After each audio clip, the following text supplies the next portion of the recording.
La période des examens et des rendus arrive à grands pas, donc je vais vous donner quelques conseils pour vous organiser durant cette période. Pour avoir travaillé dans l'enseignement supérieur, il y a un conseil qui est parfois négligé mais qui est important, c'est de faire le point sur vos conditions de validation de votre cursus. Pour la sociologie, bon, c'est assez simple avec la fac. Si vous êtes dans une école privée, regardez les différentes conditions de validation, puisque parfois il y a des matières qui ne se compensent pas, donc essayez de voir si les semestres se compensent, si les matières se compensent, si toutes les matières se compensent, et surtout s'il y a des notes éliminatoires pour certains examens.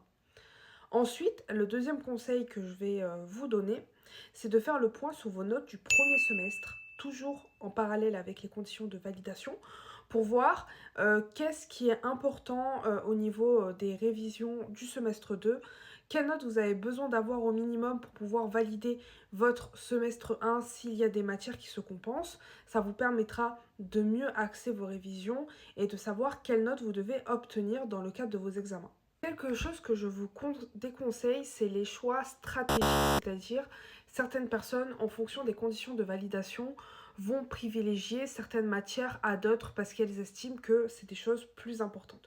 Alors il est vrai que parfois il y a des coefficients, il y a des matières qui sont plus importantes, notamment dans les conditions de validation, si vous avez besoin d'avoir une excellente note dans une matière et que dans un autre bloc de compétences, par exemple, vous avez déjà la note adéquate, vous avez tendance à négliger la matière pour laquelle vous n'avez pas forcément besoin de travailler.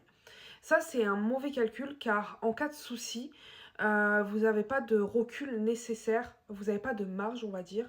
Et surtout, parfois, lorsque vous avez, par exemple, 9,8, etc., votre dossier peut être examiné et du coup, l'ensemble de votre cursus et l'ensemble de vos matières seront scrutés pour savoir si on peut vous faire passer malgré les notes inférieures et vous faire valider votre semestre s'il vous manque par exemple 0,2 points. Deuxième conseil, c'est de faire le point sur les dates des rendus, des examens et aussi quel type d'examen vous allez avoir, si c'est des questions de cours, si c'est des rédactions. Si vous avez les informations, parfois on n'a pas les informations. Parfois les profs vous donnent des indications quant aux examens. Donc n'hésitez pas à demander à vos professeurs s'ils peuvent vous faire parvenir des indications. Si c'est pas le cas, ben tant pis, il faudra prévoir en conséquence. Mais si vous avez la possibilité de connaître le format de votre examen, ça vous permettra d'ajuster vos révisions. Par exemple, si c'est des questions de cours, c'est normal d'avoir plus de connaissances, entre guillemets, de cours et de faire pas plus de par cœur, mais s'il y a des dates, des définitions qui sont importantes, des auteurs, etc. En revanche, quand c'est une rédaction, c'est un peu plus souple, même si vous avez besoin de justifier vos connaissances à travers des dates, des auteurs, etc. Mais c'est beaucoup moins strict et vous avez aussi cette marge de manœuvre, puisque l'examen, quand c'est une rédaction, une analyse de texte, c'est beaucoup sur les supports qu'on a directement en examen ou des réflexions. Ensuite, pour l'organisation des révisions à proprement parler, alors il faut faire un planning qui est réaliste. Travailler 10 heures de suite non-stop, ce n'est pas réaliste, personne ne le fait. Il faut accepter la situation. Donc faites des plannings, par exemple le matin vous travaillez une matière, l'après-midi vous travaillez une autre matière. Pensez à faire des pauses. Moi je sais ce qui m'a beaucoup aidé, c'est de faire des séances focus pendant 25-30 minutes avec une application. En fait, vous lancez l'application pendant 25 minutes et dans tous les cas, si vous touchez une application sur votre téléphone, ça vous annule votre compteur entre guillemets de focus et vous devez recommencer le cycle. Moi, je vous conseille de faire des sessions focus d'au moins 30 minutes.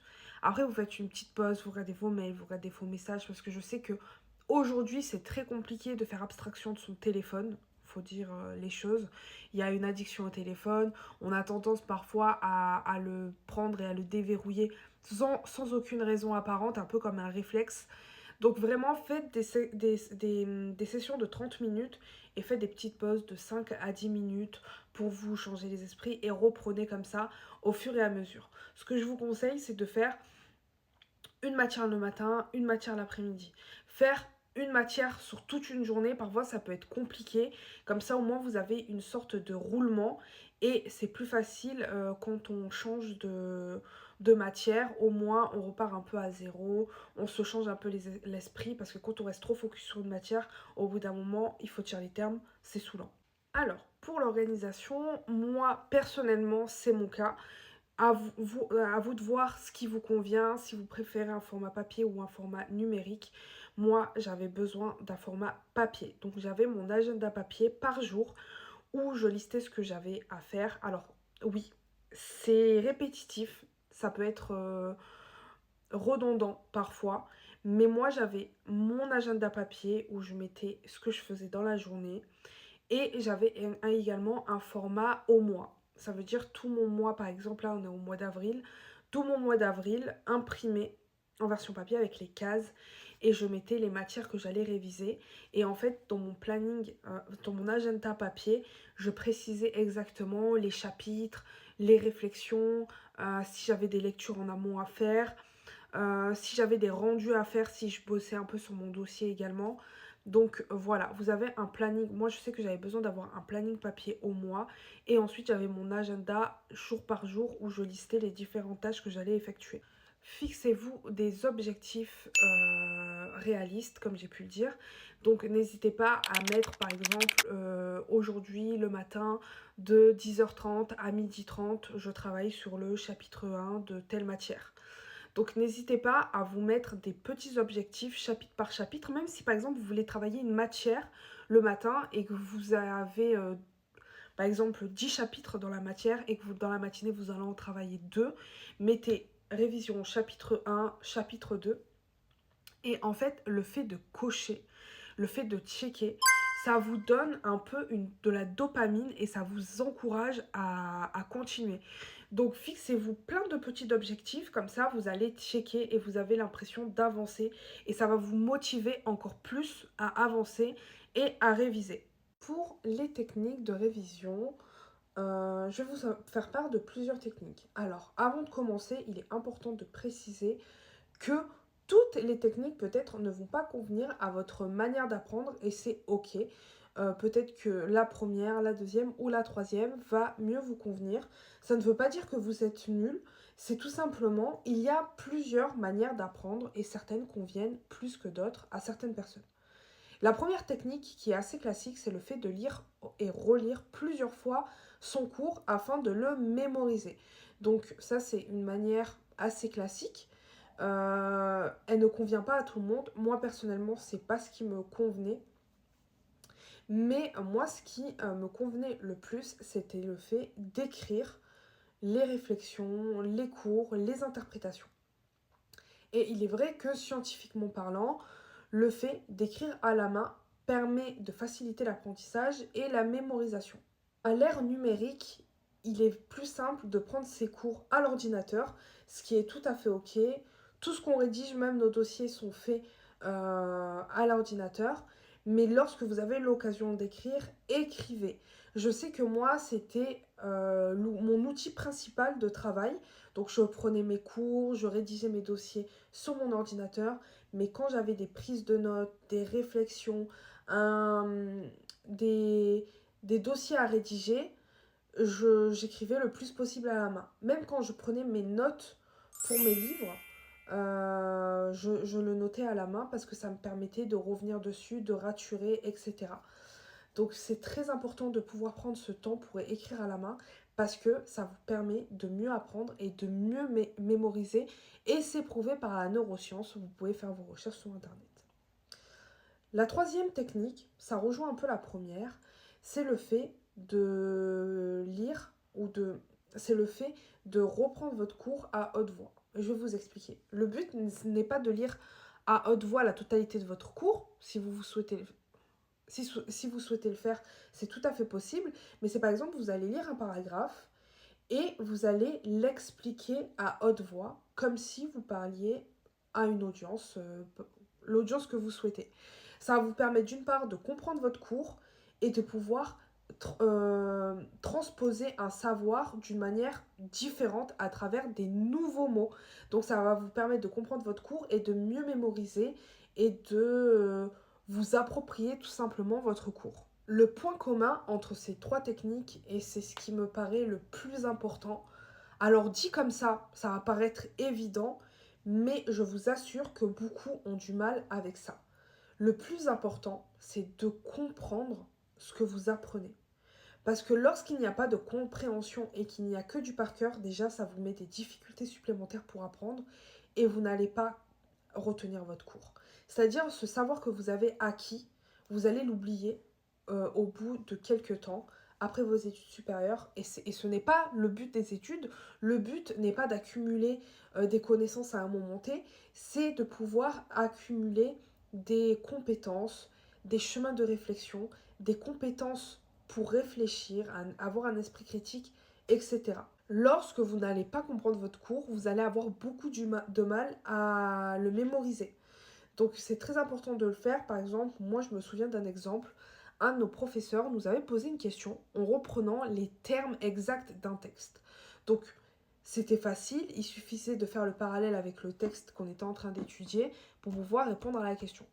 Par la suite, il a posé exactement la même question, mais avec des termes totalement différents. La majorité des étudiants étaient incapables de répondre parce qu'ils ne comprenaient pas le cours et le support de travail que l'on avait. Donc si vous comprenez ce que vous étudiez, vous êtes en capacité de le retranscrire dans différents contextes et c'est ça qui est important. Et c'est pour ça que je vais vous donner un dernier conseil qui me semble important et qui est parfois négligé. C'est un peu un stade avancé de révision, c'est le fait de pouvoir faire parler vos différents savoirs entre eux. Pour avoir été moi-même étudiante et avoir travaillé dans le supérieur, ce que je constate, c'est que les étudiants et étudiantes ont tendance à compartimenter les savoirs. C'est-à-dire, ils vont réviser le cours A, ils vont retranscrire leurs connaissances dans le cours A. Ils vont apprendre le cours B, ils vont retranscrire leurs connaissances dans le cours B. Et ils ne font pas forcément relier les savoirs entre le cours A et le cours B. Pourtant, parfois, vos cours ont des liens en fait. Quand vous êtes dans un cursus, c'est global en fait. Vos cours et vos compétences sont censés se compléter pour vous donner une connaissance et des savoirs, des compétences assez uniformes à la sortie de votre diplôme. Et si vous comprenez votre cours, vous êtes capable de le mobiliser dans d'autres contextes que dans le cours initial. Pour résumer, ce qui est important de savoir, c'est que vous êtes dans les études supérieures pour avoir des savoirs, des compétences. Et c'est quelque chose que vous devez acquérir au fil de votre cursus à travers l'apprentissage. Le fait d'apprendre par cœur, le fait d'utiliser ChatGPT, ce n'est pas forcément une bonne chose parce que sur le court terme, vous allez avoir vos notes, vous allez avoir vos résultats, vous allez répondre à une demande de votre professeur, de votre école, etc. Mais sur le long terme, ça va vous servir à rien du tout parce que vous n'avez pas acquis les compétences de la recherche d'informations, du travail de réflexion qu'il y a derrière. Je le dis souvent, je sais qu'on est dans une société qui est hyper compétitive. Le fait de pouvoir prendre le temps d'étudier, d'apprécier ses études, c'est un privilège. Le fait tout simplement de faire des études supérieures est un privilège. Mais parfois, il faut mieux avoir un bon 12 en ayant acquis des compétences pour faire par exemple un mémoire, un devoir, toute la recherche qu'il y a derrière, qu'un 17 que l'on a pu avoir avec ChatGPT, en n'ayant pas fait le chemin de réflexion pour sortir ce travail, etc. Moi, j'ai toujours préféré avoir un 12 par mes propres moyens, par le travail de recherche que j'ai fait, par les compétences, par mes compétences que j'ai acquises, qu'avoir un 15 ou un 17 avec un travail qui a été généré par IA. Donc voilà, là j'ai fait un peu la morale, j'ai fait un peu la pommeuse, mais je trouve que c'est important d'en parler et je sais que le problème n'est pas forcément les étudiants qui utilisent l'IA, c'est vraiment le système scolaire et les inégalités qu'il y a autour de l'éducation et qui ne sont pas résolues par nos élites parce que la reproduction sociale favorise les personnes favorisées, favorise les élites et elles veulent conserver leurs privilèges. Donc voilà, j'étais partie sur une vidéo conseil de révision et on part sur le manifeste du Parti communiste. Bref.